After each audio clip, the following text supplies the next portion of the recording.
Hola, buen día, buenas tardes, dependiendo para cada uno. Bienvenidos a esta sala, a este Open DC. Mi nombre es Diego Herrera y bueno, estamos acá reunidos en este rato para hablar un poquito de la narrativa audiovisual y para que ustedes puedan irse dentro de un rato con algunas otras herramientas, alguna que otra herramienta que les permitan escribir para un audiovisual, narrar para un audiovisual, o mínimamente tener conceptos en la cabeza para poder después, como decía en una charla anterior, analizar, ver, comprender mejor alguna obra audiovisual. Como les decía, mi nombre es Diego Herrera, yo soy diseñador audiovisual de la Universidad de Buenos Aires, docente de la UP desde el año 2006, hace mucho tiempo, en una materia que se llama Introducción al Discurso Audiovisual. Introducción al Discurso es una materia básica y troncal de las carreras justamente audiovisuales, y es una materia también transversal a muchas otras carreras, como por ejemplo fotografía, gráfico, moda, publicidad, dirección de actores también. Algunos la pueden cursar como electiva. Básicamente lo que hacemos en Introducción al Discurso es un índice de todo lo que nos vamos a encontrar cuando un alumno ingrese a una carrera que tiene que ver con dirección cinematográfica, producción, comunicación audiovisual y ese tipo de eh, carreras afines. Dicha la presentación y contándoles un poco de mí, eh, si quieren, sí lo que les pediría, saben que tenemos habilitado el chat para lo que necesiten, para cualquier pregunta. Sí me gustaría pedirles por ahí, si pueden, que en muy poquitas palabras puedan cada uno contar de dónde viene, ¿sí? O qué es lo que hace, a qué se dedica, cuáles son sus intereses en tal caso, como para tener yo un panorama de un poco de quiénes son los que están del otro lado y poder focalizar un poco más por ahí la charla en relación a hacia dónde vamos, ¿sí? Poder ir piloteándola en el medio. Solamente, nada, alumno de tal cosa, estudiante de tal cosa, profesional, lo que ustedes quieran, como para, como para yo tener una guía de quién está del otro lado.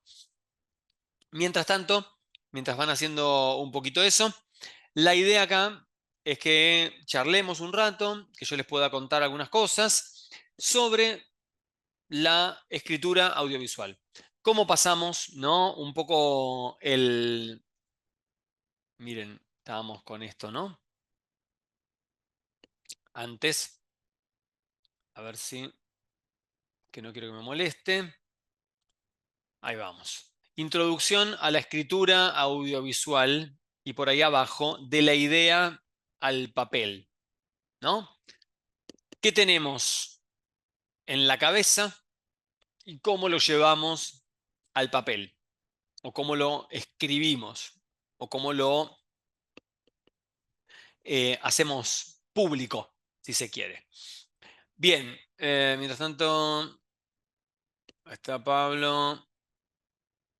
Buenísimo, Pablo, sea asesor en comunicación. Genial. Bueno, un poco la idea de, de acá es esta. Por ahí a veces en algún momento se va a tornar un poco más técnico en algunas cositas, pero bueno, la idea es que podamos decir, bueno, tengo una idea en la cabeza, quiero escribir, quiero contar una historia, quiero hacer un guión de un corto, quiero... Bien, ahí está, perdón, Fernanda. Medios, buenísimo. Eh, quiero, nada, plasmar algo. Bueno, tratemos de focalizarlo y de ir acomodándolo de alguna manera en este rato para poder llegar a un mejor resultado por ahí. Hay algo fundamental también que deben tener en cuenta, es que la escritura audiovisual se practica, ¿no? Es algo que uno tiene que ir carreteando, carreteando, carreteando y haciendo y haciendo y haciendo, ¿no? Uno no va a salir escribiendo el gran proyecto ganador de premios de entrada, pero sí es algo que se pule, que se aprende.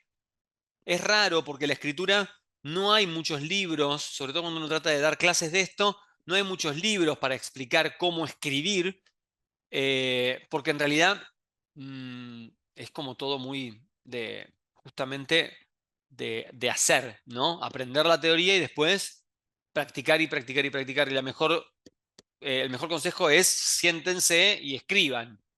Y escriban y escriban y escriban y de a poco vamos puliendo la manera. Bien, sigo con las presentaciones. Fernanda, ya lo habíamos hablado.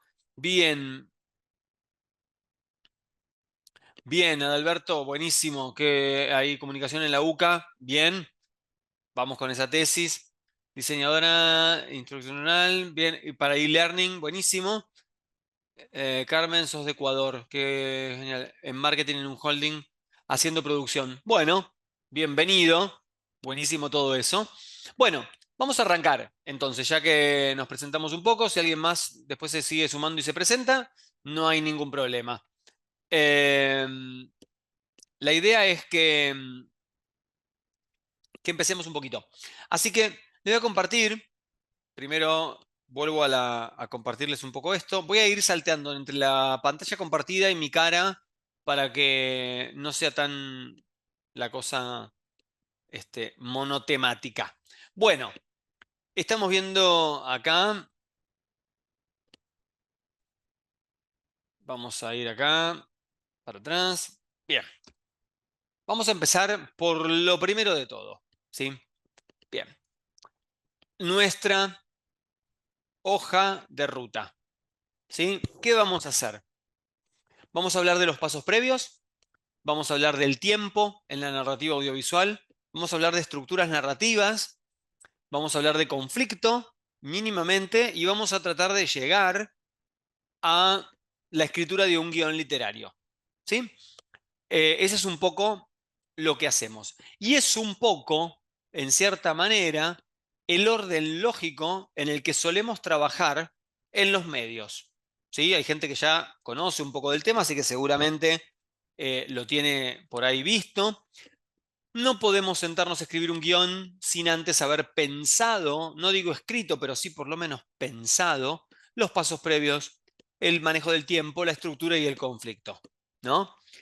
De guionistas experimentados sí, probablemente lo puedan hacer, pero para nosotros es mucho más productivo, creo, poder pasar por todo esto y llegar en definitiva a escribir un guión literario con la certeza de que si pasamos por todo lo anterior, claramente vamos a tener una base más sólida. Eso seguro. No sé si será la mejor base, pero sólida seguramente va a ser.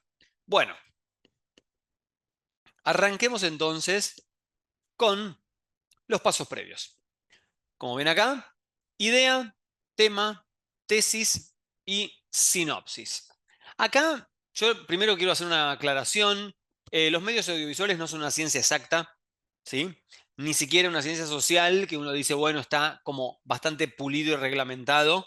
Por lo tanto, seguramente algunos vieron por ahí estos mismos conceptos o conocen el concepto con otro nombre. Bueno, no es que estemos equivocados, ninguno de nosotros que los damos, sino que hay muchas, realmente muchas maneras de llamar por ahí al mismo concepto, dependiendo de la formación que cada uno haya tenido, dependiendo de la institución en la que uno cursó y dependiendo incluso hasta el de la formación del docente que nos lo explicó. Bien, lo primero que tenemos que empezar a pensar es la idea. Yo les decía al principio, bueno, a ver, tengo una idea, la quiero llevar al papel. Bueno, ¿qué es la idea? La idea es, ahora sí me voy a escapar un rato para que me vean. ¿Qué es la idea? La idea es lo que queremos contar, básicamente. O sea, ¿qué quiero contar yo? ¿Qué tengo en la cabeza? ¿Tengo un documental? ¿Tengo una publicidad? ¿Tengo un cortometraje? ¿Tengo una película? ¿Tengo una serie? Lo que yo quiera, no importa. Todo empieza por una idea. Y la idea es aquello que yo quiero contar. Que necesito yo primero como creador tenerla en claro para después poder desarrollarla y que los que la lean o que la vean también la puedan tener tan clara como yo. ¿Qué vamos a hacer con la idea? Básicamente, a la idea le vamos a decir, bueno, necesito apretarte, condensarte, y como yo le digo a mis alumnos, yo quiero que en la idea me cuenten, me cuenten literalmente la historia que quieren contar en una frase. Parece medio alocado, pero la idea es básicamente eso, es poder contar en una frase, en una oración, de qué va el proyecto. Esa es la idea, que es lo primero que tenemos que tener en claro. Y yo siempre pongo un ejemplo, ¿sí? Que me va a seguir sirviendo porque me parece que es como bastante universal en ese sentido, que es el ejemplo, por ejemplo, perdón la redundancia, de Titanic, ¿sí? Película que todos conocemos, seguramente, ¿no? La vimos, no la vimos hace mucho tiempo, hace poco, no importa, pero Titanic es una película que todo el mundo medianamente tiene en la cabeza. Bien, ¿cuál es la idea de Titanic? Hagamos un ejercicio de imaginación y pensemos, James Cameron, el director, ¿qué se le ocurrió? ¿Qué quiso contar? Y yo les dije, bueno, vamos a escribir la idea en una frase, en una oración. Bien, se las tiro. A ver, ¿no? ¿Qué quiso contar Cameron? Dos jóvenes de diferentes clases sociales se enamoran a bordo de un barco y no pueden terminar juntos su historia de amor porque el barco se hunde. Nada más. Esa es la idea. Simple, concreta, clara, nada más. Dos jóvenes que son de diferentes clases sociales, que es fundamental porque para la historia, se enamoran en un barco y no pueden terminar juntos porque el barco se hunde. Eso es lo primero que se le ocurrió al director. Y director guionista, porque Cameron también participó en ese proceso, ¿no? Eh, lo primero que se me ocurrió, idea. ¿Qué quiero contar? Así lo podemos hacer con cualquier película. Y así lo deberían hacer ustedes con cualquier proyecto. ¿Qué tengo que contar hoy? Bueno, el documental de una persona que lleva años trabajando en el correo, ¿sí? Un hombre de mediana edad lleva años trabajando en el correo y por la modernización se queda sin trabajo. Esa es mi idea. Nada más.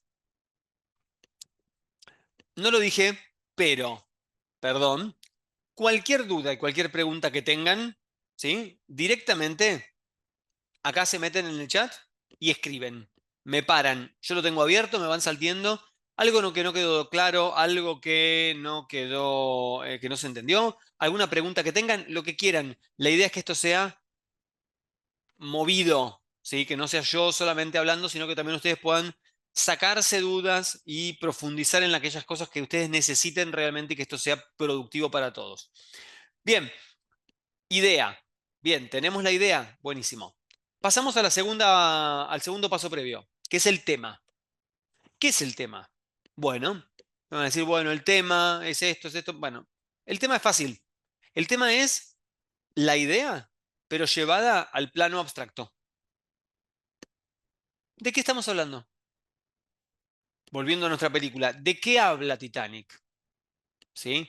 Abstractamente, ¿no? En una palabra abstracta, no concreta. ¿De qué está hablando? Del amor. ¿Queremos modularlo? Amor imposible, amor a pesar de todo, amor trunco, lo que ustedes quieran, pero el tema de Titanic es el amor, ¿sí? Esa es la idea de ustedes, de pensar, bueno, a ver, idea, tema, ¿cuál es el tema? ¿De qué quiero hablar? Y la tercera pata de todo esto, porque después vamos a dejar la cuarta un poquito más afuera, la tercera pata es lo que nosotros llamamos tesis, ¿sí? ¿Qué es una tesis? Justamente no es lo que hablábamos recién con uno de los presentes, de esto de que tengo que presentar y que debo la tesis para el graduarme. No.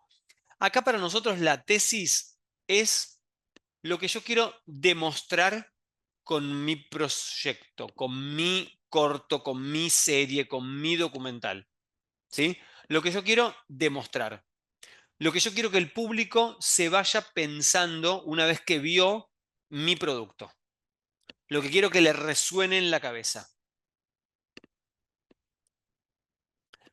Yo suelo decirle mucho a los alumnos que la tesis es la moraleja, ¿no? ¿Qué quiero que le quede? ¿Se acuerdan de las moralejas por ahí de las fábulas, ¿no? De esta cosa de los cuentos. Bueno, la moraleja. ¿Qué le tiene que quedar al público? Titanic. El amor puede más allá de la muerte. O el amor no puede contra las diferencias sociales. O el amor, por más puro que sea, no resiste la fuerza de la naturaleza. No sé, estoy tirando ideas, ¿no? Por arriba. Pero fíjense que lo estoy diciendo como una sentencia, ¿sí? Como una sentencia clave. Esto es así. El amor es esto, o el amor no puede con esto. Yo tengo que tener muy claro eso porque todo lo que yo construya, todo lo que construya, va a ser pura y exclusivamente para que la gente salga después del cine diciendo, ay, che, mirá, el amor puede contra todo, ¿sí? Yo voy a pensar todos los diálogos, voy a pensar todas las escenas y voy a pensar todo exclusivamente para que mi moraleja y mi tesis se cumpla y el espectador la pueda salir cantando, si se quiere, del cine. Bien, entonces, decíamos, tengo una idea, en una frase la historia, tengo un tema, una palabra abstracta, y tengo una tesis, la moraleja, lo que quiero demostrar. Cuando escribí todo eso, ¿sí? Llegó el momento de que me siente a escribir lo que se llama una sinopsis. La sinopsis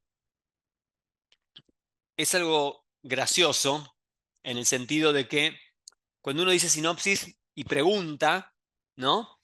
Continuamente los alumnos contestan, es un resumen, que no está mal, porque parece un resumen, pero en realidad no es un resumen porque yo todavía no tengo la historia hecha, ¿no? Es un resumen si yo les digo, háganme una sinopsis de Titanic, ustedes me la pueden contar en 10 renglones.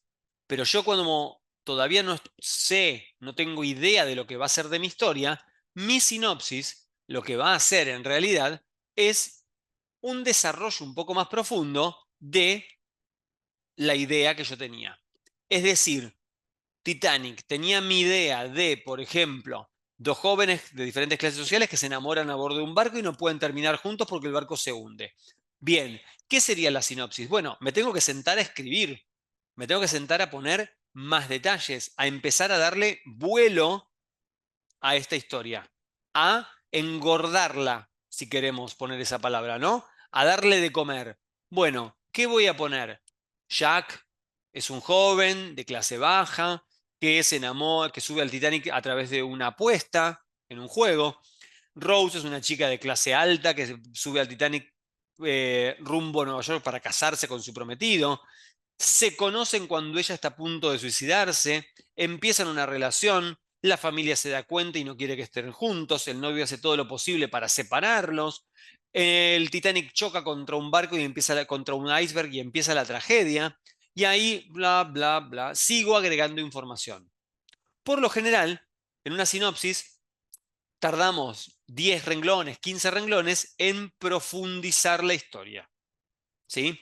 En darle más vuelo, en darle más detalle, sin que todavía sea un cuento, ¿no? Porque la sinopsis es breve. Justamente la idea de la sinopsis es que si yo voy a alguien y le digo, tengo este proyecto, a ver, muéstrame una sinopsis, la persona no tenga que leer más de 10 renglones, 15, 20, con todo, todo, todo el viento a favor, ¿no es cierto?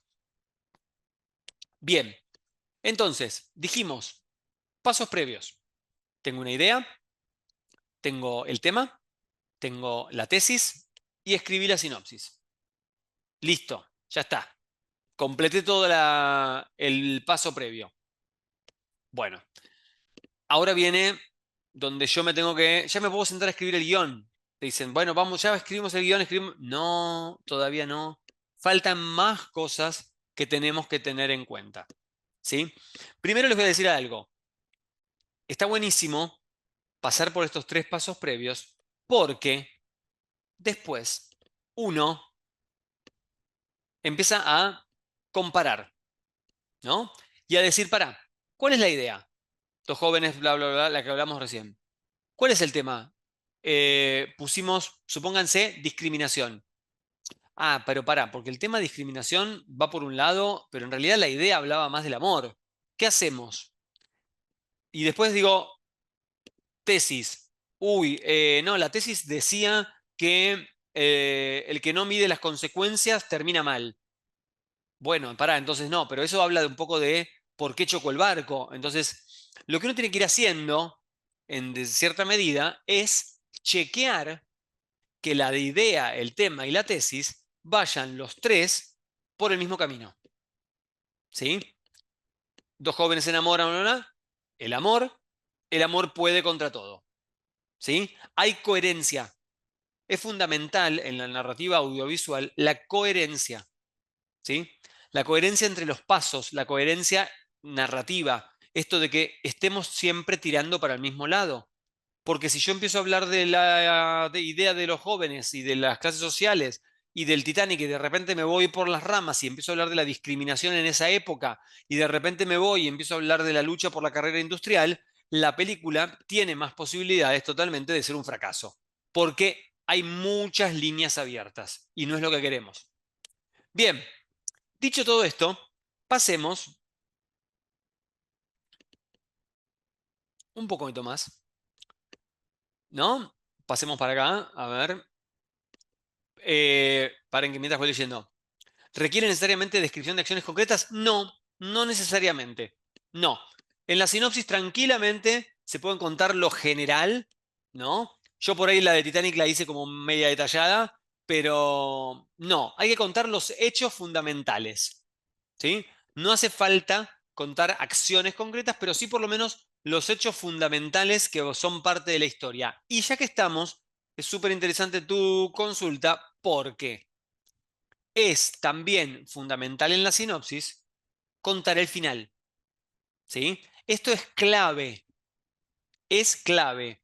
Uno a veces se encuentra también con que dicen, no, pero ¿cómo voy a contar el final? Te voy a spoilear. Vieron que está de moda esa palabra, ¿no? Desde que hace unos años atrás, el spoiler es como un peligro. Bueno, no. Justamente la sinopsis requiere el final de la historia.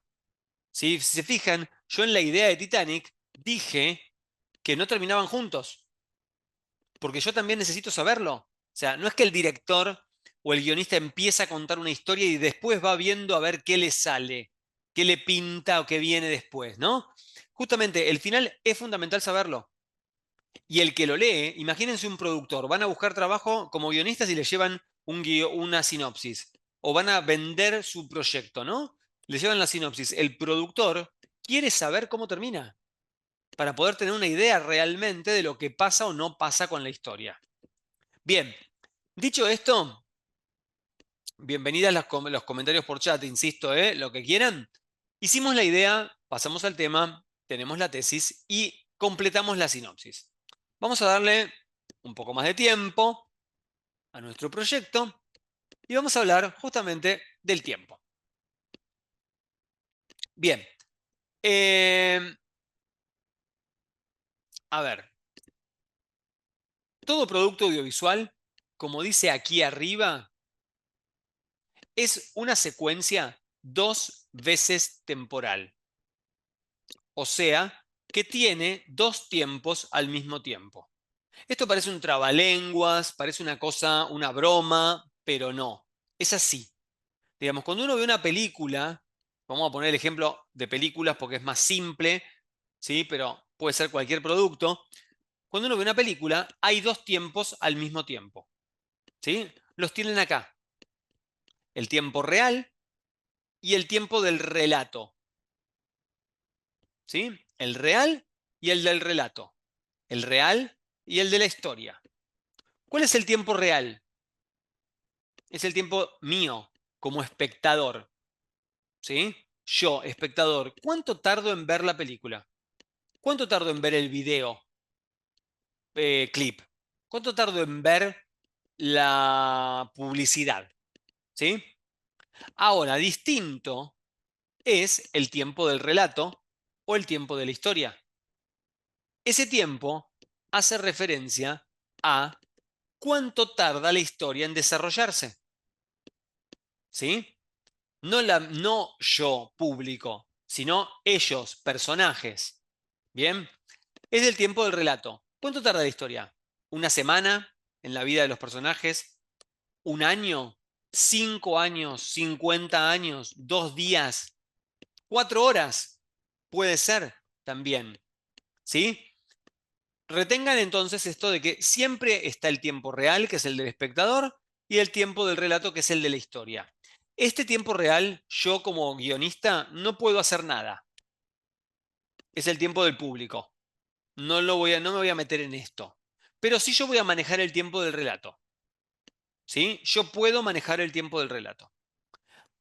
De la unión de estos dos tiempos, el del relato y el tiempo real, existen estas tres formas de contar una historia. ¿Sí? Si se fijan, van a ver que dice condensado, coincidente, distendido. Bien, ¿qué es esto? Básicamente es la relación que existe entre el tiempo real y el tiempo del relato.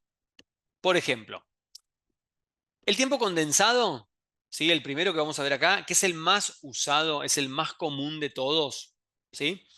El tiempo condensado es un tiempo en donde el tiempo real, el del público, es menor que el tiempo del relato, ¿sí? Tiempo real menor que el tiempo del relato. ¿Qué quiere decir esto? Que yo tardo 2 horas en ver una película que me cuenta, por ejemplo, 5 años en la vida de alguien. ¿Sí? Fíjense la palabra, estoy condensando, resumiendo los 5 años en 2 horas. Así funcionan un altísimo porcentaje de películas. ¿Sí? Es el más fácil de todos. También existe el tiempo coincidente, que como la palabra lo indica, el tiempo real, el del público, coincide con el tiempo del relato. O sea, que yo veo durante 2 horas la historia de alguien que dura 2 horas. ¿Sí? Es lo que se llama las películas en tiempo real, ¿no? Es como que yo dijera, bueno, voy a contar 2 horas en la vida de alguien y el público va a ver esas 2 horas en la película que dura 2 horas. Ese tiempo coincidente es muy difícil de hacer, porque yo tengo que hacerle creer al público continuamente que está pasando el tiempo que están viendo, ¿no es cierto? Pero existen algunos casos, y por ahí si alguno, la gente que tiene por ahí más eh, edad en el tiempo, que no eran jóvenes, niños hace poco tiempo atrás, eh, se acuerdan de una serie que se llama 24, que es una serie con Kiefer Sutherland, en donde son 24 capítulos cada temporada, cada capítulo dura 1 hora y cada capítulo muestra 1 hora en la vida del personaje protagónico. Entonces al final de la serie, ¿sí? Al final de la temporada, yo lo único que hice fue ver un día de 24 horas, capítulos, de este personaje. Está pensada como tiempo real, digamos, como tiempo coincidente. Y otra opción que tengo, la última de todas, es esta de acá abajo del tiempo distendido.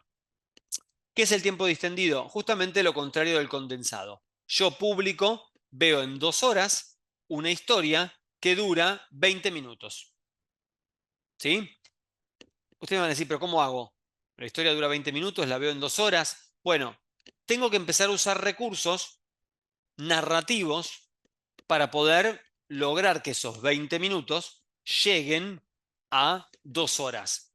Y son estas el tipo de películas, por ejemplo, ¿sí?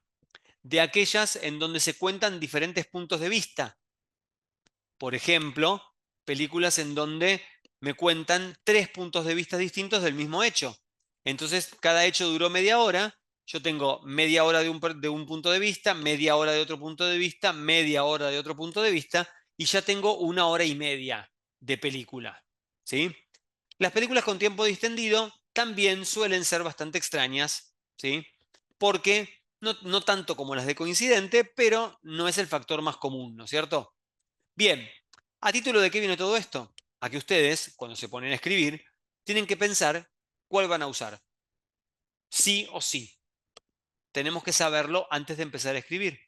Necesitamos saber si vamos a condensar, hacer coincidir o vamos a distender el tiempo.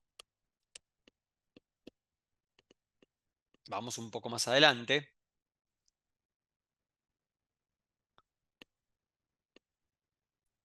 Bien. Ahora vamos a charlar un ratito. Yo dije, ¿podemos modificar el tiempo? ¿Podemos accionar sobre el tiempo del relato? ¿Podemos hacer algo con ese tiempo? Sí, podemos. Y acá lo que les estoy mostrando en esta síntesis son 5 tipos de manejo del tiempo. ¿Sí? Cuando yo me pongo a escribir, literalmente, puedo manejar el tiempo como yo quiera, porque si hay algo que manejan los guionistas es el tiempo narrativo. ¿Bien? ¿Qué podemos hacer? Bueno, podemos hacer un tiempo continuo. ¿Qué es un tiempo continuo? Bueno, el tiempo continuo es el tiempo que siempre va para adelante. ¿Sí? El tiempo que avanza, el tiempo que progresa. ¿Sí? ¿Puedo evitarlo este tiempo? Imposible.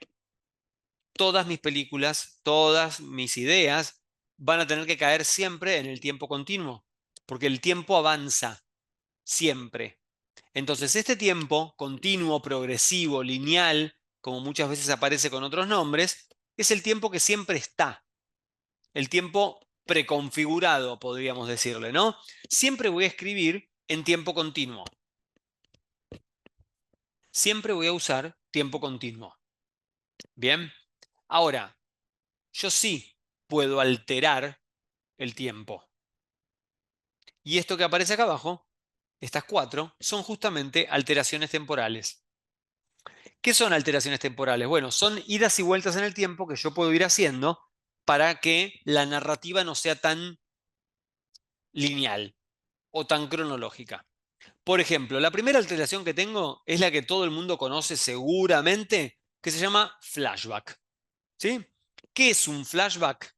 Bueno, un flashback es, todos me van a decir, un recuerdo.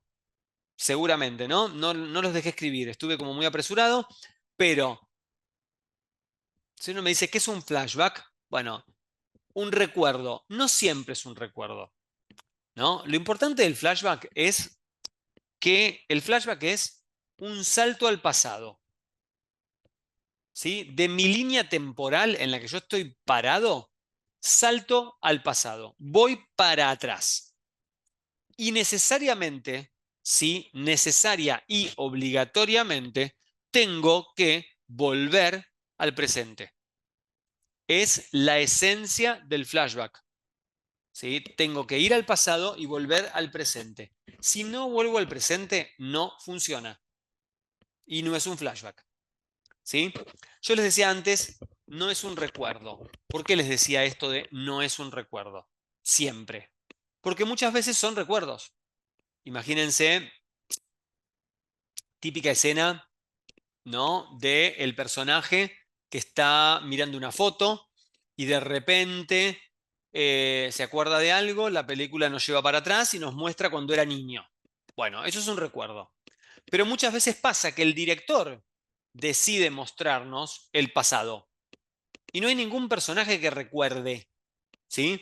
El director mismo dice, bueno, ahora vamos a ir 5 años antes. Y es un flashback también, ¿sí? Bien, flashback. Cualquier duda me preguntan, acuérdense, ¿eh? Bien, flash forward. Es lo mismo, pero para adelante. ¿Sí? El flash forward es un salto al futuro. Pero, insisto, es un salto al futuro que sí o sí tiene que volver al presente. ¿Sí? Me voy para el futuro y vuelvo para el presente. Muchas veces el flash forward se asocia con eh, 2 o 3 cosas. Premoniciones, por ejemplo. Esperen que voy a cortar un cachito acá. Ahí. Premoniciones. Destino final, ¿no? Clásico. Alguien me muestran algo que va a pasar, vuelvo al presente y pasa o no pasa. Eh, Otra cosa que puede ser son imaginación del personaje. Estoy acá y de repente, no sé, imagínense que yo estoy acá en la clase y de repente, no sé, me quedo pensativo y veo todo lo que tengo que hacer el fin de semana, ¿no? Y vuelvo acá al presente y sigo acá en la clase. Bueno, eso fue un flash forward. El pensamiento de un personaje, la imaginación de un personaje, la, no sé, premonición de un personaje. Es irse al futuro y volver. Sí o sí tengo que volver. Ojo con eso. Y lo último, que me quedaba por ahí dando vuelta, que decía elipsis, ¿sí? No vuelvo a la pantalla porque así puedo interaccionar mejor. La elipsis es un recurso fundamental, fundamental de la narración audiovisual. ¿Qué es una elipsis? Es una supresión de tiempo, ¿sí? Es cortar un momento de tiempo que no me sirve, que no quiero mostrar. Antiguamente el cine, cuando nació el cine en sus inicios, no era, eh, perdón, no usaba elipsis. No existían, nadie las había pensado. Entonces me contaban absolutamente todo lo que hacía el personaje, ¿no? En un momento, a lo largo del desarrollo de la cinematografía, alguien decide decir, che, pero no tenemos que mostrar todo lo que hace el personaje, podemos ir cortando fragmentos que no son necesarios y que el público los va a entender. Bueno, justamente ahí nace la elipsis. Esa es la idea de la elipsis. Sacar fragmentos que a mí no me sirven. ¿Sí? ¿Se anima alguno a poner, por ejemplo, acá abajo en el chat, ya que estamos, qué cosas, pregunta, y escriben, qué cosas no vemos en las películas? ¿Qué no nos muestran las películas de lo que hacen los personajes? ¿Sí? Porque están elipsadas, porque las cortamos, porque las volamos directamente, porque el director decidió no ponerlas. Piensen en eso, ¿sí? ¿Qué no veo en la película? A ver, Agustina. Sí, bien, ahí vamos. Elipsis sería, por ejemplo, esto de 20 años después. Sí, ese es un tipo de elipsis que ahora lo vamos a hablar. Ahora le voy a decir el nombre. Bien, ahí vamos. ¿Cuándo duermen? Nunca vemos en una película cuando duermen. Imagínense que si tengo que ver una película cuando duermen, estaríamos claramente 7 horas, 8 horas, en el mejor de los casos, 12 horas si tenemos a alguien que duerme mucho, mirando algo que no pasa nada. Durante el sueño no pasa nada. Cuando duermen, cuando pasaron 20 años, como decía recién Agustina, no puedo, mi historia va más adelante, ¿no? No voy a mostrar esos 20 años. Personajes comunes, bien, sí, por ejemplo, no me muestran eso y de repente lo veo al personaje que está totalmente físicamente marcado, nunca lo vi yendo al gimnasio, pero de repente puedo yo como público inferir que estuvo yendo, ¿no? O que hizo tal cosa. Gaby, van al baño, nadie. Los actores en las películas no van al baño, para nada. Salvo que te vayan a matar en el baño, ¿no? Esa es una buena. Vas a morir en el baño, entonces ahí nos metemos adentro del baño para ver qué pasa. Fuera del chiste, un poco, perdón, ahí estamos. La idea de la elipsis justamente es sacar esos momentos que se llaman tiempos muertos. Esos momentos en donde no pasa nada, ¿no? Y las elipsis pueden ser de dos tipos. Ahora vuelvo un cachito a la pantalla. Miren, lo que habíamos puesto acá. Elipsis o elíptico invisible y elíptico o elipsis visible. ¿Cuál es la diferencia entre una y otra? Bien, pregunta que queda picando. ¿La elipsis sería lo opuesto a un plano secuencia? Sí, totalmente. En un plano secuencia, perdón, me corrijo, porque te dije sí totalmente, pero hay trucos que pueden pasar, ¿eh? Ojo con eso. Si yo filmo un plano secuencia, se supone que filma todo de corrido, ¿sí? Por lo tanto, no hay elipsis, ¿sí? No hay elipsis. Sin embargo, no hay elipsis porque estoy mostrando todo, no corté nunca. Sin embargo, hay muchos planos secuencias que nos permiten ver el paso del tiempo, ¿sí? puedo ver el paso del tiempo en un plano secuencia. Pueden pasar años en un plano secuencia y en realidad hay elipsis encubiertas o trucadas. Es como un concepto medio tramposo en ese caso. Bien, vuelvo un cachito para acá. ¿Cuál es el tema acá? ¿Cuáles son las invisibles y cuáles son las visibles? Bueno, las visibles son las que primero pusieron ahí en el chat. 20 años después. ¿Qué pasa? ¿Por qué las llamamos visible? Porque el público se da cuenta que falta algo, ¿sí? Y porque yo como director o como guionista tengo que aclararlo, como el cartelito que ponía recién la participante que estaba recién acá, ¿no? 20 años después. Necesitan sí o sí las elipsis visibles, ahora contesto lo del arca rusa, las elipsis visibles necesitan una explicación. El público no puede saber solo que pasaron 20 años. Necesitan un cartel, necesitan un calendario, necesitan un diálogo, necesitan algo que me explique que que pasaron 20 años en este caso. ¿Sí? Las invisibles, al contrario, son aquellas elipsis que no necesitan explicación, justamente porque son invisibles para el público. Son las otras que estuvimos comentando. Dormir, ir al baño, comer, viajar al trabajo, todo ese tipo de cosas que no hace falta que se las explique nadie al público porque las sobreentendemos. ¿Sí? No necesitamos directamente ningún tipo de explicación, porque nadie se va a preguntar, che, el personaje se acostó a dormir y se despertó a la mañana y ¿qué hizo a la noche? Nadie pregunta eso directamente. Todos directamente decimos, ah, durmió y seguimos de largo. ¿Sí? Piensen en esto, atenti con esto, porque la elipsis es un recurso fundamental a la hora de narrar. Tenemos que ser muy vivos, muy piolas, muy inteligentes al momento de ver qué elegimos mostrar y qué no. ¿Sí? Eso es fundamental, porque como guionistas, lo importante y lo interesante es justamente saber eh, matizar, ¿sí? Saber dosificar la información que doy, lo que muestro, hasta dónde muestro, cuándo lo muestro, ¿sí? Eso es fundamental. Bien, hablamos de lo del arca rusa, claro. Plano secuencia de toda la película, el arca rusa, sí, totalmente. Y encima, en el arca rusa, encima, pasa el tiempo. ¿Sí? Es un maravilloso plano secuencia de toda una película completa en donde encima hay elipsis temporales, porque pasa el tiempo. ¿Sí? Es un gran truco, ¿no? Esto del plano secuencia y de la elipsis temporal. Bueno, hablamos un poquito de tiempo. ¿Sí?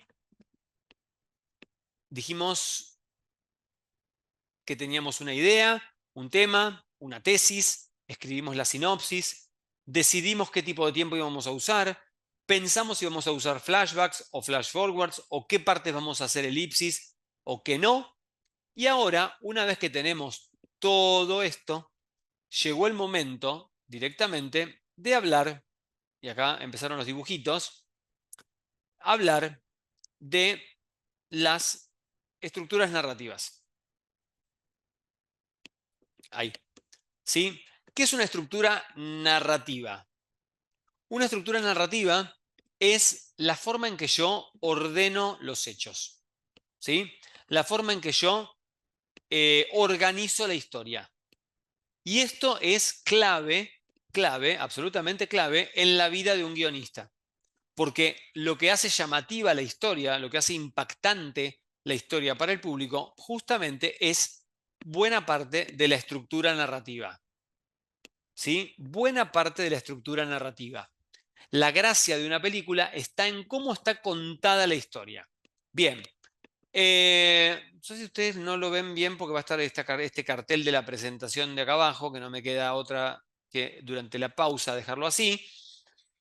Eh, pero bueno, dice estructura narrativa lineal.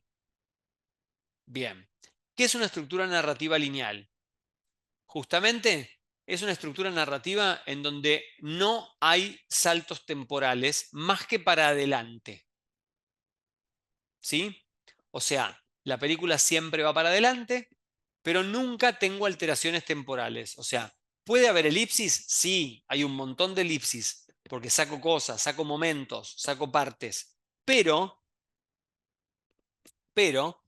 la película siempre va cronológicamente para adelante. Avanza, ¿sí? Avanza siempre. Mi ejemplo para ustedes es Volver al futuro, ¿sí? Ustedes me van a decir, pero pará, Volver al futuro, y justamente la traje a propósito, literalmente a propósito, porque muchos piensan que Volver al futuro tiene una estructura muy rara. Y sin embargo, Volver al futuro tiene una estructura lineal. Siempre va para adelante la película. Ustedes van a decir, pero pará, vamos para 85, 55, 2015, ¿cómo hacemos? Bueno, ¿por qué pasa eso? Porque estos dos personajes tienen la máquina del tiempo, ni más ni menos que eso, ¿sí? Pero la película siempre va para adelante. La película no tiene recuerdos, no tiene flashbacks, no se mueve en el tiempo. Sí, es verdad. Como vos decís, la historia avanza, siempre. Lo que pasa que, claro, tienen la pequeña magia que pueden hacer ellos es que viajan en el tiempo, pero el tiempo siempre avanza. Les traje ejemplo tramposo, pero como esta podemos poner un montón de películas que ustedes consideren que son lineales, que son películas que siempre van para adelante. Por lo general, películas de terror, películas de acción, películas infantiles, en donde no necesitamos tener una mega super estructura narrativa porque lo importante pasa por otro lado. Segunda estructura, vamos a ver. Bueno, volvimos a mi querido Titanic, ¿sí? Lineal con flashback, ¿sí? ¿Qué es una estructura lineal con flashbacks? Acá le podemos agregar una S si quieren. Con flashback o con flashbacks es lo mismo, ¿sí? ¿Qué es una estructura lineal con flashbacks? Bueno, es una estructura que siempre va para adelante, pero que por momentos tiene saltos al pasado. Aunque sea uno, ¿eh? Aunque sea uno, pero tiene saltos al pasado. Va para atrás en algún momento y vuelve. Otra vez me quise hacer el tramposo y les traje Titanic porque, no voy a decir, pero Titanic, pará, porque, bueno, Titanic tiene una estructura narrativa lineal con flashback. Si ustedes la recuerdan, si la vieron y si no la vieron, bueno, pues la ponemos en palabras. Empieza cuando en la actualidad un grupo de científicos descubre el barco. Cuando descubren el barco, descubren el dibujo.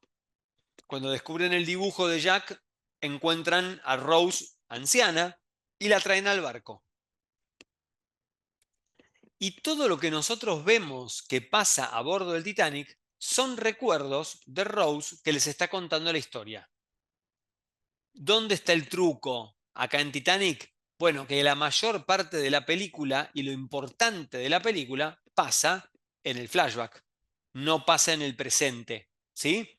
Pero es también un buen ejemplo de una película lineal con flashbacks. Quiero elegir esto, también muchas veces sirve, sobre todo para los policiales o las películas de suspenso o los dramas, para poder contar en los flashbacks cosas de la historia que son necesarias para poder seguir adelante. Vamos una más. Ok. Raconto. Aplausos si alguien conoce la película que estamos viendo acá en estas imágenes, ¿sí? Si alguien la vio o sabe de qué se trata, bienvenido. Flor de película, súper interesante. Bien, es El laberinto del fauno, totalmente. Película de Guillermo del Toro. Que me sirve a mí para contarles un poco lo que es la estructura del raconto, ¿sí? La estructura del raconto es una estructura que, a ver, empieza en un momento de la historia,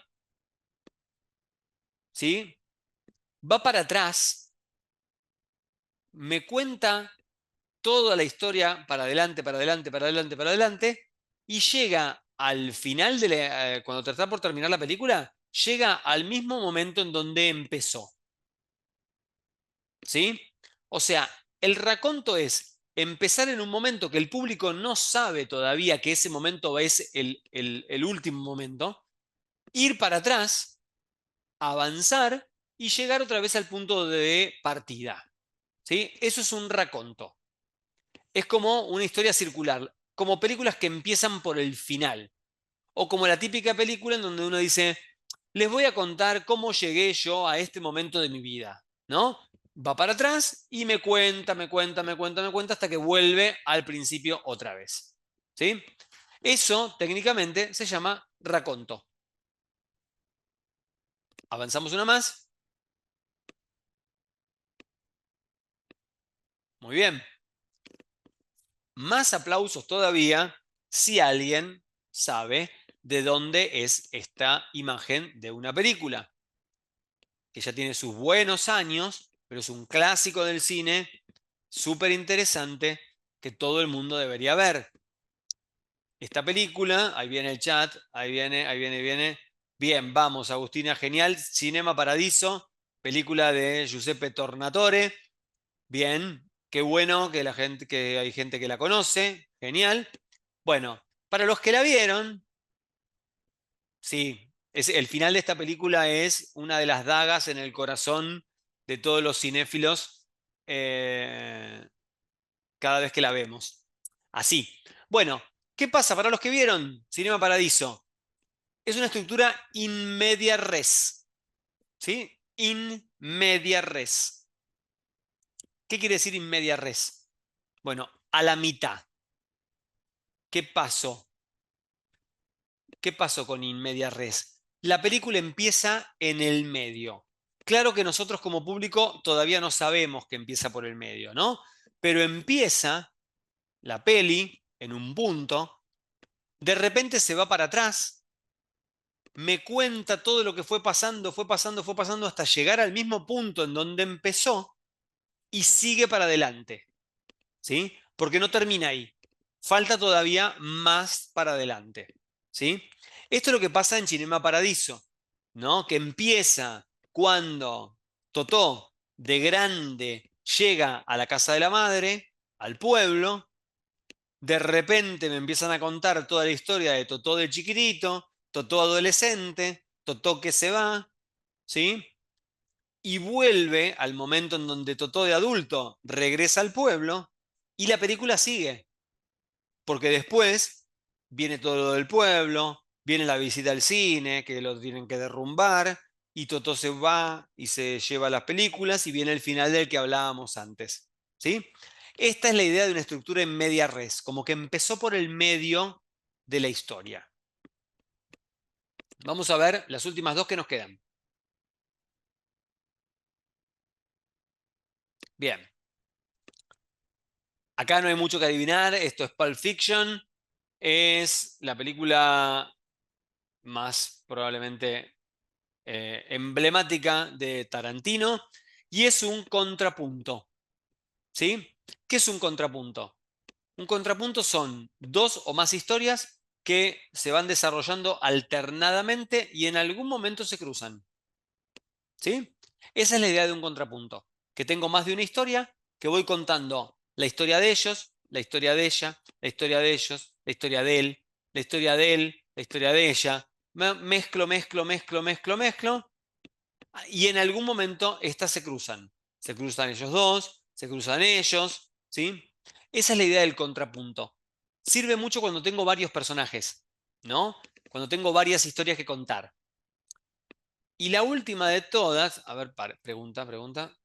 Babel, sí. Si quieren poner ejemplos, también ustedes, está buenísimo para ver si para comprobar ustedes mismos que lo están entendiendo. Babel es otra de ellas, ¿sí? La trilogía de González Iñárritu, que termina con Babel, es entera así. Babel, 21 gramos y Amores Perros. Las tres funcionan como contrapuntos, ¿sí? Em, y la última estructura que les voy a mostrar,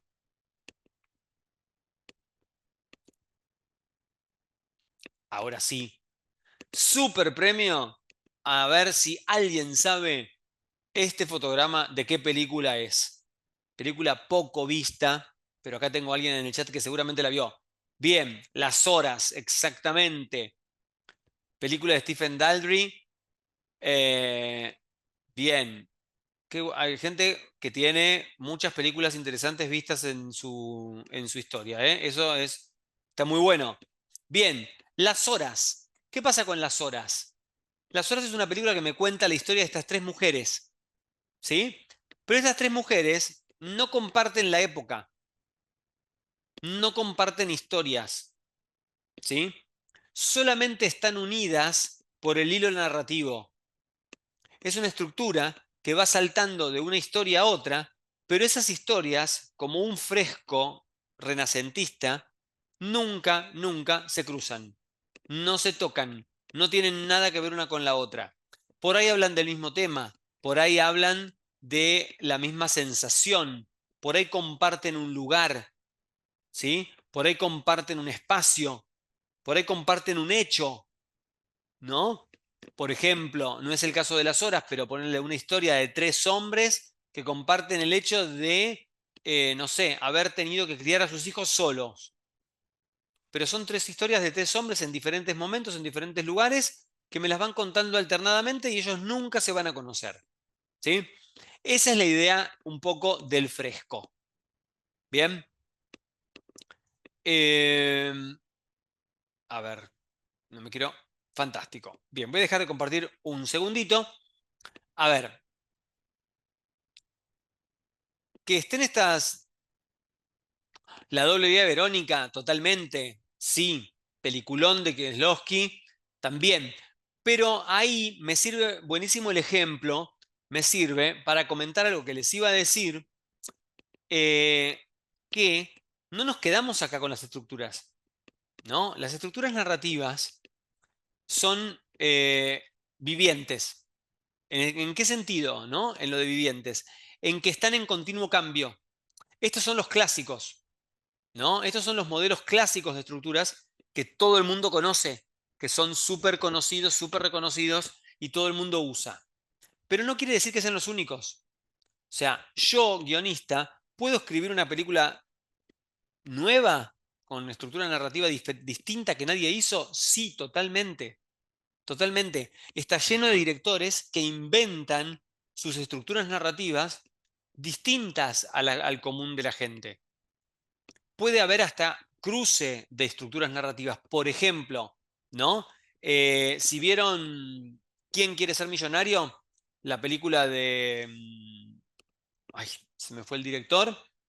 Bueno, la película del programa indio, ¿no? Con Dev Patel como protagonista. De Danny Boyle es el director. Si vieron ¿Quién quiere ser millonario? ¿Quién quiere ser millonario? Es una película con una estructura de in media res con flashbacks, ¿no? Porque empieza por el medio, donde lo están a él torturando en la sala de policía, y después él tiene flashbacks y flashbacks y flashbacks, y después la película sigue, ¿no? Como que estoy combinando dos. Puedo combinar contrapunto con flashbacks, puedo combinar raconto y contrapunto. O sea, puedo combinar lo que quiera y puedo inventar nuevas. De hecho, hay un director que se dedica justamente en gran mayoría de sus películas a crear estructuras nuevas. Es Christopher Nolan, ¿no? El director de, por ahí, si vieron, se habrán dado cuenta, Dunkerque, El Origen, Interestelar, ¿no? Ya tres películas que rompen, Memento, la cuarta. Cuatro películas que rompen literalmente lo clásico de las estructuras y me hacen, no sé, historias contadas al mismo tiempo, adentro de un sueño, historias contadas para atrás. Hay 20.000 formas realmente de crear estructuras novedosas y llamativas cuando yo me siento, ¿no?, a escribir. Bueno, dicho todo esto, resumiendo rápido, idea, tema, tesis, sinopsis, tiempo y estructuras narrativas. 5 cosas. Dunkerque también. 3 historias, como decíamos recién, pero lo genial que hace Nolan ahí, en Dunkerque, es contarme 3 historias en paralelo, pero una historia dura una semana, la otra dura un día y la otra dura una hora, ¿no?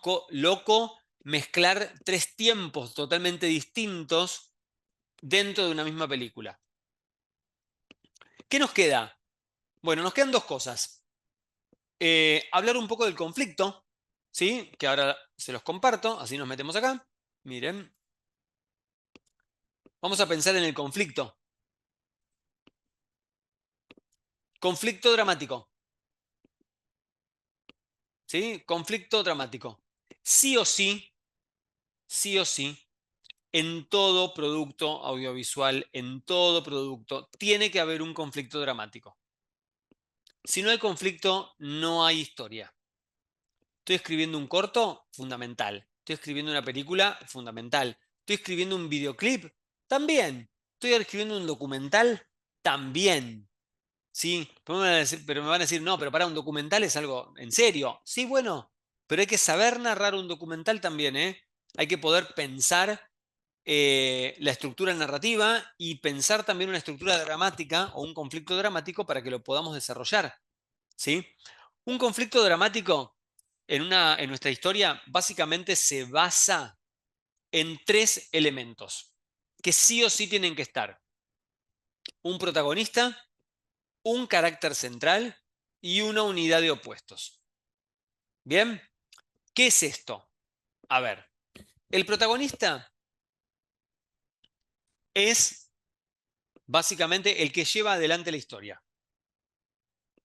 Y si yo no me doy cuenta cuál es el protagonista de mi película o no sé cómo ubicarlo, bueno, el tip que les puedo dar es el protagonista es el que se modifica, el que cambia, el que tiene que hacer algo distinto de su vida y de su forma de ser para lograr salvarse de lo que le propone el carácter central. ¿Sí? El protagonista cambia, está obligado a modificarse, siempre. Las circunstancias que lo hacen entrar en conflicto lo obligan a tener que modificar su actitud para poder salvarla.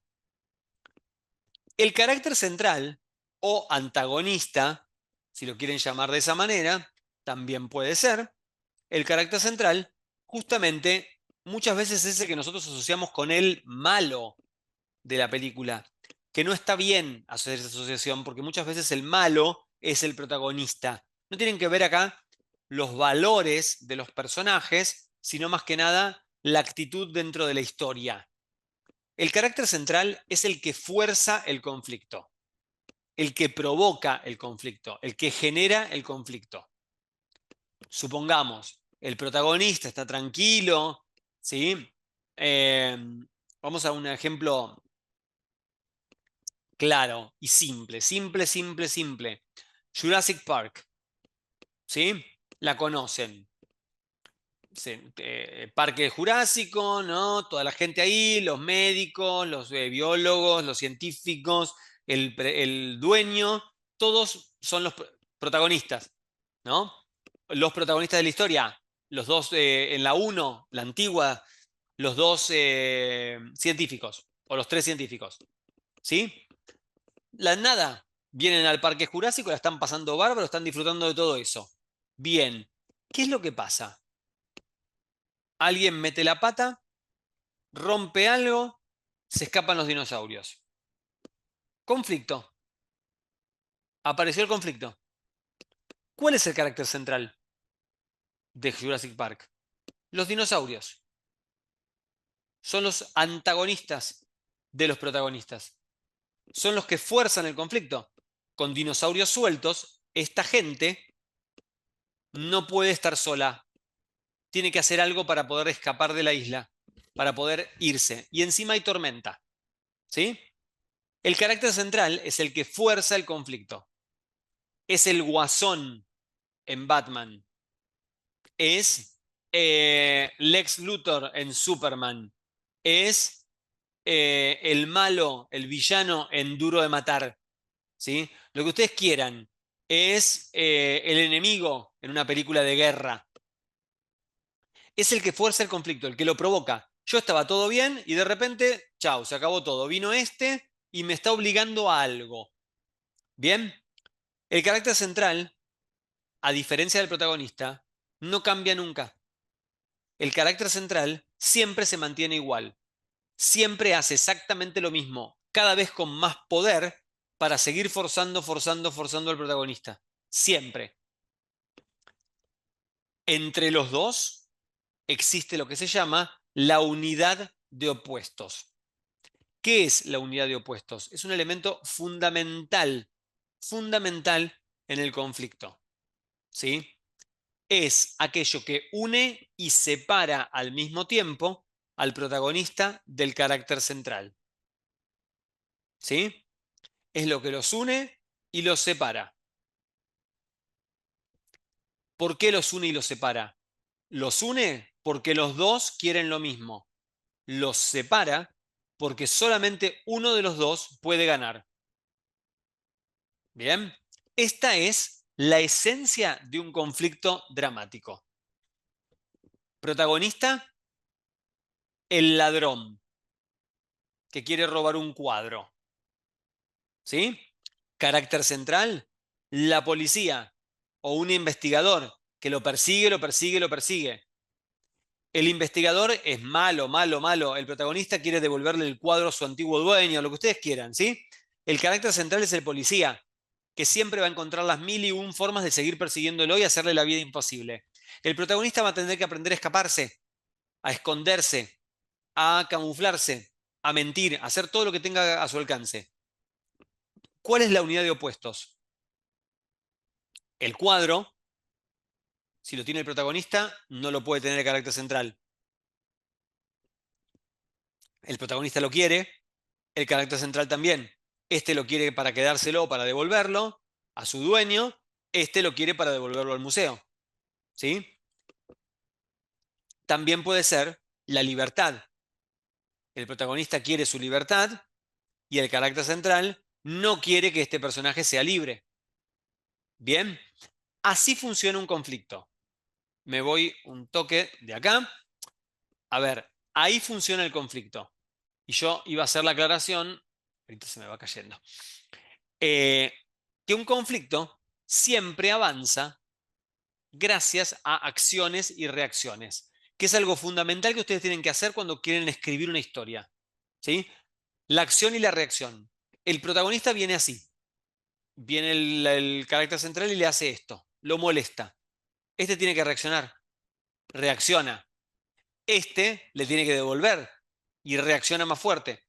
El otro tiene que reaccionar más fuerte. Y es una sumatoria de reacciones y acciones que van creciendo, creciendo, creciendo, creciendo, creciendo, hasta que llega un punto en donde la pelea y la lucha es tan grande, que se tiene que resolver. Y eso se llama clímax, que es el momento cúlmine, el momento fundamental de la historia. ¿Sí? Es hasta donde llegamos. Más de acá no podemos. ¿Y cuándo se resuelve el clímax? Cuando uno gana y el otro pierde. Y ahí nos desinflamos, como público, ¿no? Lo que les estoy contando de acción y reacción es lo que vive el público cuando ve la película. Es esto de voy creciendo en tensión, tensión, tensión, tensión, tensión, cada vez más, más, más, más, más tensión, hasta que necesito resolverlo y terminar y respirar como público. Ahí llegó al clímax y después bajó. Esa es un poco la idea del conflicto dramático que tenemos que desarrollar, ¿sí? Que es fundamental, fundamental al momento de escribir, tener muy en claro el conflicto dramático. Tener muy en claro quién es el protagonista, quién es el antagonista, qué es lo que hace uno, qué es lo que hace otro, cómo van a ir creciendo en poder y en choque, hasta que al final todo tiene que volar por el aire y resolverse. ¿Sí? Y ahora, en estos 20 minutos que nos quedan para terminar esta charla, ya que estamos, vamos a aprovechar para darle el broche de oro a todo esto y ver que una vez de que nosotros ya terminamos de pensar la idea, el tema, la tesis, la sinopsis, hablamos del tiempo, pensamos la estructura narrativa, nos pusimos a trabajar en el conflicto, ahora sí, es el momento de sentarnos a escribir un guión. Y un guión es la forma en que se escribe lo audiovisual. Un cuento tiene ciertas características. Un poema tiene una forma de escribirse. Teatro tiene una forma de escribirse. Bueno, el audiovisual también. El audiovisual se escribe fundamentalmente de una forma muy clave, muy clara, que se llama guión audiovisual. Y nosotros nos vamos a meter hoy a hablar de un guión en particular, que es el guión literario, que es el primer guión que se escribe, que es el guión que escriben los guionistas, ¿sí? Que no tiene nada que ver con la parte técnica de la cámara, de los planos y de todo eso. Es solamente la manera de escribir audiovisual, ¿sí? Solamente la manera de escribir audiovisual. Para que ustedes vean esto, ahora sí, me voy a ir otra vez a la presentación para cerrar con la presentación y les voy a mostrar. Bien, esto es un fragmento, ¿sí?, de un guión. Este es el formato del guión. A ver, cosas a tener en cuenta. Primero, el guión el guión tiene un formato universal. Es decir, se escribe, eh, se escribe igual en todas partes del mundo. ¿Sí? En todas partes del mundo escribimos el guión de la misma manera. Porque el formato es así. Es un clásico. Ustedes van a ver que acá hay algo básico y elemental, que es que está escrito primero con una tipografía particular que se llama Courier o Courier New, que parece una máquina de escribir. ¿Sí? Eh, ¿Por qué? Por dos motivos. Motivo número uno, porque simula la máquina de escribir antigua con la cual empezaron a escribir los guionistas. Motivo número dos, es una letra monoespaciada. ¿Qué quiere decir? Que todas las letras, la L o la M, a ver si tengo alguna por acá, acá, sea una L, sea una I, sea una M, todas tienen el mismo espacio y el mismo tamaño. Y es fundamental para el momento de escribir el guión, para asegurarnos de que en una misma página entre la misma cantidad de letras. Después, este formato universal empieza con algo básico que se llama división por escenas, ¿sí? Algo que no aclaré, que lo voy a aclarar ahora, lo hablé en una charla anterior, el tema de qué es una escena, ¿no? Bueno, una escena es una unidad de tiempo y espacio. Es lo que ocurre, todas las acciones que suceden en el mismo momento y en el mismo lugar. Cuando cambio de lugar, cambia la escena. Cuando cambio de tiempo, hago una elipsis, por ejemplo, cambia la escena. Cuando cambio de tiempo y de lugar, cambia la escena también. ¿Estamos? De ahí que yo lo que voy a hacer en mi guión es empezar a escribir siempre pensando en escenas. Siempre pensando en escenas. Y voy a dividir mi historia por escenas. Y si se fijan, acá va a ver que ustedes van a leer 1, que es el número de escena, int, que quiere decir interior. Acá se pone int o ext, interior o exterior. Consultorio de la psicóloga, que es el lugar en donde pasa la acción, día o noche, o atardecer o amanecer. ¿Bien? Esto es lo que nosotros llamamos encabezado de escena. Siempre tiene que estar presente. Pregunta: si voy del cuarto a la cocina, ¿cambia la escena? Sí, totalmente. Sí. Cuarto es una, cocina es otra. Cuanto más específicos, Agustina y todos, cuanto más específicos son en el lugar, mejor. Es mucho mejor poner, por ejemplo, como vos decías, cuarto y cocina, que poner casa. ¿Sí? Porque yo pongo casa Después, cuando llega el momento de filmarlo, empezamos, pero ¿qué parte de la casa? ¿El living, la cocina, el baño? No. Bueno, justamente por eso hay que poner el lugar. Casa no va. Cocina de la casa de tal, cuarto de la casa de tal, lo que ustedes quieran, ¿sí? Pero tenemos que llegar a esto de lo más específico posible. Bien, primero ponemos el encabezado, interior, consultorio, día. Después, describimos un poco el ambiente y la situación. Consultorio psicológico de Fabiana, donde hay un asiento para el profesional y un sillón para el paciente. Ya me contó cómo es el lugar. No solamente me contó cómo es el lugar, sino que también me presentó a un personaje. Fabiana. Como ven acá, está escrito en letras mayúsculas. Y tiene que estar escrito en letras mayúsculas. Siempre. Siempre mayúsculas completo. ¿Por qué? Porque es muy fácil de identificar. Yo miro en el guión y enseguida veo las mayúsculas. Entre paréntesis dice 40. ¿Qué es 40? La edad del personaje aproximadamente que el guionista se imagina. ¿Lo tengo que poner siempre? No. Lo pongo la primera vez que aparece el personaje. Nada más. Después ya sé que Fabiana todas las veces que aparezca va a seguir teniendo 40. Seguimos. Luz, otro personaje, aparece acá.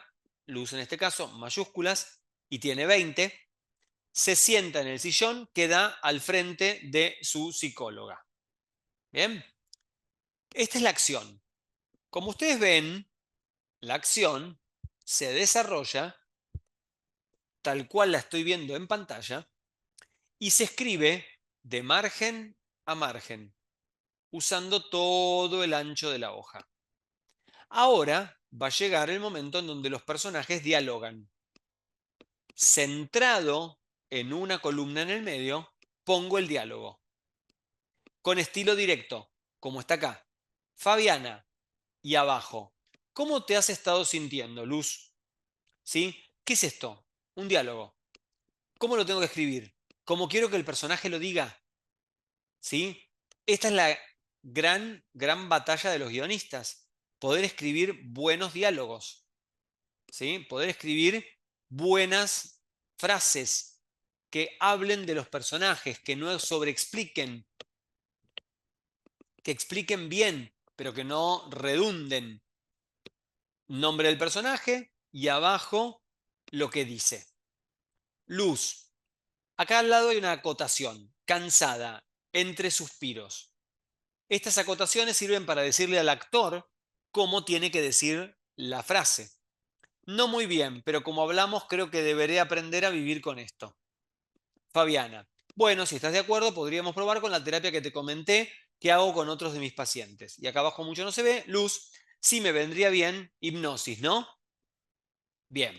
Lo voy a dejar correr un cachitito. Escena 2. Interior, cocina de la casa, día. Paréntesis. Fíjense, flashback. ¿Qué me está diciendo esto? Que esta escena no pasa a continuación de la otra, o sea, sí va a pasar a nivel película, pero que esta escena es de un tiempo atrás. Es un recuerdo, es un flashback. Cocina de una casa antigua con estética retro, luz, fíjense que acá no le vuelve a poner la edad, porque ya la presentamos antes. Luz está, falta una tilde, está en la cocina vestida con delantal retro, cocinando algo con un palo de amasar. ¿Sí? Y acá fíjense lo que pasa. Fabiana, la psicóloga, off. ¿Qué quiere decir off? Esto quiere decir que Fabiana no está presente. Solamente estamos escuchando la voz, pero no la vemos. Esto es una voz en off. Es un personaje, ¿sí? Que está la voz en escena, pero yo no lo veo a ese personaje. Solo lo escucho. Coméntame, ¿ves algo que te llame la atención? Luz, confundida y cansada. Hay una cocina y estoy vestida de delantal. Estos zapatos son horrendos, me siento cansada, más bien agotada. Fabiana sigue. ¿Por qué te sentís así? ¿Bien? Acá, básicamente, no sigue la historia, ¿no? No sigue porque puse solamente estos dos ejemplos. Esta es la idea de cómo se debería escribir un guión, ¿sí?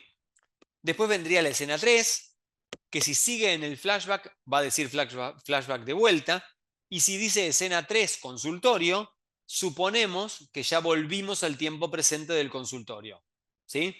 Siempre, también hay algo que se puede agregar, que es una descripción del personaje. Por ejemplo, Luz, una adolescente mal vestida o muy bien vestida, con ropa de marca o con ropa informal o con lo que ustedes quieran, ¿sí? Podemos describir al personaje. Podemos agregar sonidos, si queremos, en el centro. Acá yo podría poner, por ejemplo, suena el timbre, ¿no? Acá en el medio, porque es un sonido. Básicamente lo importante del guión literario es que ustedes se den cuenta que hay un espacio amplio de toda la hoja para las acciones y un espacio centrado, ¿sí? En una columna centrada para el sonido. Y eso es fundamental, fundamental que lo podamos cumplir y respetar. Bien, voy a dejar de compartir para darle como un poco de retome a esto y cierre. Em, a ver, algo que no dije con respecto al guión, por ahí se dieron cuenta mientras lo estábamos leyendo. Siempre el guión literario se escribe en presente, ¿sí? Siempre se escribe en tiempo presente. No existe el tiempo futuro ni pasado, ¿sí? Como vieron recién en el ejemplo, si yo quiero contar algo del pasado, tengo que poner flashback. Y dentro del flashback escribo en presente, ¿sí? Porque yo estoy viendo el el flashback o el presente ahora, adelante mío, ¿sí? Pero siempre tengo que escribir en presente. No tengo que poner cosas que no puedan traducirse en acciones. Es fundamental eso, ¿sí? Yo tengo que poner cosas que se pueden ver. No puedo poner, por ejemplo, que Luz, cansada, pensando en todo lo que tiene que hacer mañana, va al psicólogo. Porque eso de cansada y pensando en todo lo que tiene que hacer, el público no lo puede ver. Yo necesito como guionista escribir cosas que el actor pueda hacer para que el público se entere de que está pensando en esto. ¿Sí? Entonces puedo, no sé, hacer que Luz vaya anotando en una listita, o puedo poner una voz en off que diga, uy, mañana tengo que hacer esto, esto, esto, esto y esto, o ponerle acciones que haga que me digan, tengo que hacer, estoy anotando, tengo que hacer, o poner un flash forward y ver la Luz cocinando, lavando, planchando, trabajando, cuidando al hijo, saliendo a la plaza y reuniéndose con sus amigas. ¿Sí? La idea del literario es que ustedes técnicamente puedan escribir siempre en presente y que puedan contar las cosas en acción, que no pongan palabras que no se pueden ver, que no se gasten en descripciones que no tienen sentido, que no son importantes, porque lo concreto y lo importante acá es contar qué es lo que el público va a ver en la pantalla, ¿sí? Y creo que como cierre, lo más importante de todo, después de todas estas idas y vueltas, creo que lo más importante es poder darse cuenta que cuando escribimos para la pantalla, ¿sí? Nuestro trabajo y nuestro proceso es una parte de un gran trabajo grupal, ¿sí? ¿Qué quiero decir? Que yo no me voy a hacer famoso ni conocido por mi guión, ¿no? Por ahí sí, y bienvenido, pero lo importante acá no es el guión, es la película, ¿no? Entonces, lo importante no es la escritura, es el producto audiovisual. Esto es una tarea absolutamente necesaria e importante e indispensable para después poder llegar al producto final que es un video, ¿no? Entonces, lo que tenemos que hacer es que nuestro trabajo sirva específicamente para que alguien lo pueda leer, entender y trabajar también con eso. Si yo en mi guión pongo cosas que no se entienden, pongo metáforas, pongo escritura muy florida y demás, el director después no va a entender nada. Y va a decir, ¿qué quisiste poner acá? ¿Qué quisiste decir? ¿Cómo se entiende esto? ¿Cómo lo hago? ¿Sí? Y no funciona. O al contrario, no me va a preguntar nadie, va a decir, listo, esto se hace así, porque yo me lo imaginé así. Bien, esa es un poco la idea de dónde estamos parados, ¿no? ¿Para qué sirve esto? Nos quedan unos minutos. ¿Hay alguna pregunta? ¿Alguien que quiera, algo que le quedó dando vuelta, que quiere sacarse una duda, que quiere comentar algo? Cualquier cosa que a ustedes les parezca pertinente, hay tiempo, no hay apuro, yo tengo tiempo. La pueden escribir, no hay ningún problema. Em, la idea un poquito es que justamente ustedes se lleven información en todo esto y puedan literalmente hacer uso de estos recursos. Así que sería lo más importante de todo. Yo lo que voy a hacer mientras tanto, para darles tiempo a ver si se les ocurre algo en el medio, es, gracias, gracias por la claridad, entonces bienvenida sea. Lo que sí les voy a compartir, como hice con otras charlas, es esto de acá.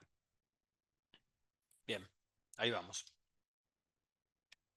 Ahí les comparto, en un drive está este archivo, el que yo les estuve pasando, que lo quieren descargar, si les sirve, lo pueden bajar, lo pueden usar, lo pueden reproducir, lo pueden repetir, yo no tengo ningún problema. Eh, Aprovechenlo, tienen como toda la información mucho más compacta, mucho más metida ahí en el medio. Eh, un poco lo que me parecía importante de todo esto es que no solamente les sirva, ¿no? Por ahí, como dijimos antes, que no solamente les sirva a ustedes para decir, me voy a escribir algo, sino también que me sirva para decir, eh, mirá esta película, es esta estructura, mirá el conflicto, mirá qué bueno esto, mirá qué buen manejo del tiempo, ¿no? Poder analizar también las películas de otros. Me parece que también está bueno saber eso. Perdón, chat. Sobre documental.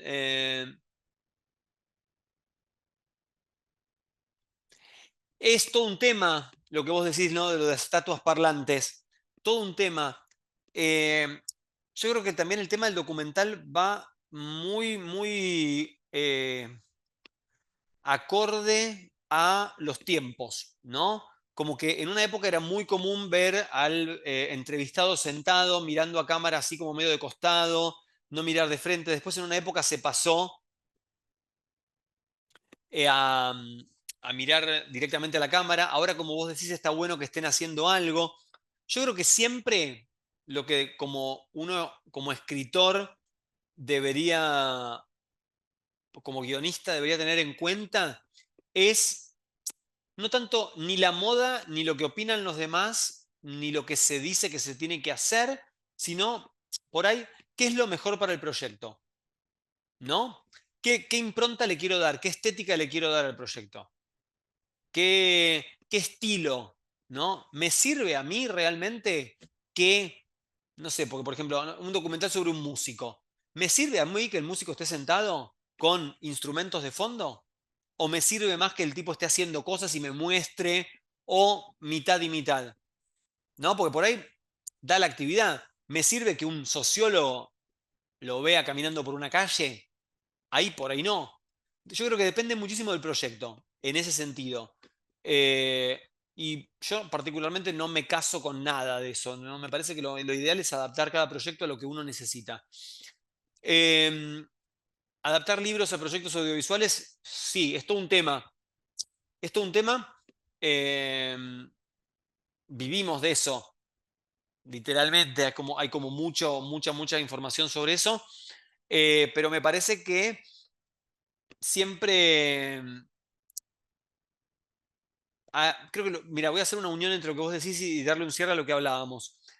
El universo de la literatura es muy rico, en el sentido de que hay muchas maneras de escribir, muchos estilos, muchas formas, y las palabras dicen mucho. Y lo que justamente hace la literatura es dejarte volar, ¿no? Como público.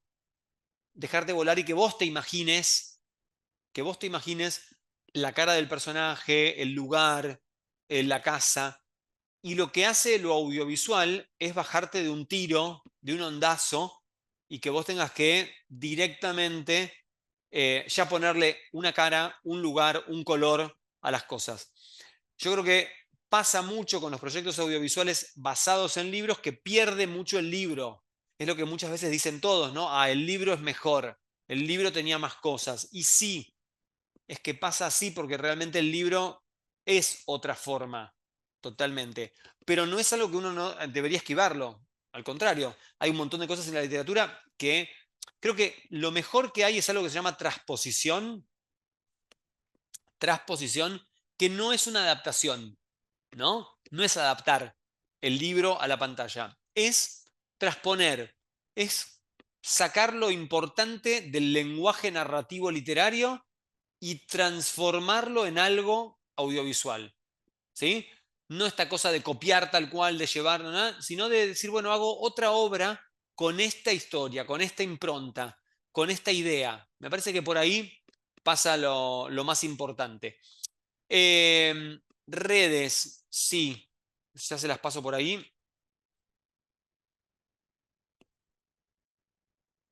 A ver si la escribí bien. Bien, ahí va. Cátedra.herrera.up. Pueden ver lo que hacemos con los alumnos en Introducción al Discurso en ese Instagram. ¿Sí? Bueno, llegamos al final de todo este encuentro. Si alguien tiene alguna cosita más o alguna pregunta o alguna duda, la escribe. Si no, por mi parte, primero que nada, agradecerles la presencia, la participación, que se sumen y que confíen en la universidad y en estos Open DC para que ustedes puedan nutrirse de conocimientos de su interés de una manera así como, primero que nada, gratuita y dinámica, ¿no? Y fundamental para nosotros, poder transmitir lo que hacemos un poco acá adentro. Así que, vuelta a las gracias por estar, por participar. Y nos encontramos en cualquier otra charla. Me pueden seguir ahí con las redes, pueden cursar en la UP si están en Buenos Aires, alguna carrera, lo que a ustedes les sea conveniente. La idea siempre es poder aprovechar al máximo los encuentros y hacer que sea un instante de aprendizaje mutuo. Así que gracias a ustedes por la participación, gracias por los comentarios y nos estamos viendo en cualquier otro momento. Hasta luego.